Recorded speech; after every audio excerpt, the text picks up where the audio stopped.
মে মাসে কাঁথিতে কঙ্কাল চুরির অভিযোগ ওঠে। অভিযুক্তকে ধরে ফেলে স্থানীয় মানুষ।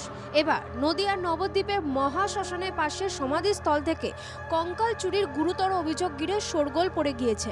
মহাশ্মশানের বিভিন্ন অংশে আবার মানুষের দেহাংশ পড়তে দেখা যাচ্ছে বলে স্থানীয় মানুষের অভিযোগ। নবদ্বীপে কঙ্কাল চুরির ঘটনাকে কেন্দ্র করে চাঞ্চল্য ছড়িয়েছে। মানুষের অভিযোগ পেয়ে সবার আগে পৌঁছে যায় বাংলা জাগো। ঘটনাস্থলে গিয়ে আমরা অনুসন্ধানের চেষ্টা করি। কঙ্কাল নিয়ে বেনিয়ম কেন হচ্ছে তা জানার চেষ্টা করি।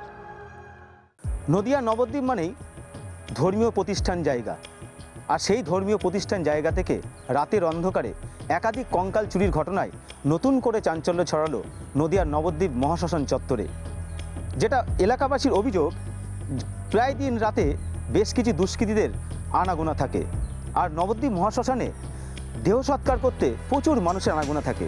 নবদ্বীপে কঙ্কাল চুরির ঘটনাকে কেন্দ্র করে তীব্র চাঞ্চল্য ছড়িয়েছে। কঙ্কাল নিয়ে গিয়ে কি ব্যবসা করা হচ্ছে? ভাগীরথী নদীর তীরে এই কঙ্কাল পাচারের পেছনে কাদের হাত রয়েছে? কারা এই দুঃসাহস দেখাচ্ছে? সেই প্রশ্ন তুলে ধরে সরব নবদ্বীপের মানুষ। দোষীদের কড়া শাস্তি চেয়ে সরব হয়েছেন অনেকেই।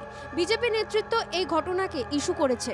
সমাধি দেওয়া হয়, সেই সমাধি থেকে সেখানকার দেহগুলি দিনের পর দিন পাচার হয়ে যাচ্ছে।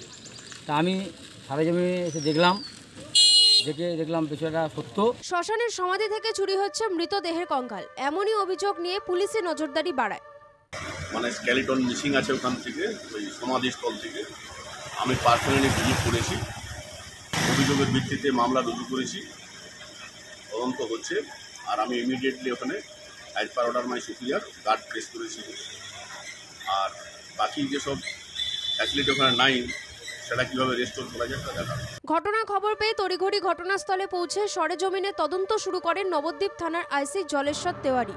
পুলিশি পাহারার ব্যবস্থাও করা হয়। শনিবার থেকে মহাশ্মশান এলাকায় সব সময় পুলিশি নিরাপত্তা থাকবে বলেও জানা গিয়েছে।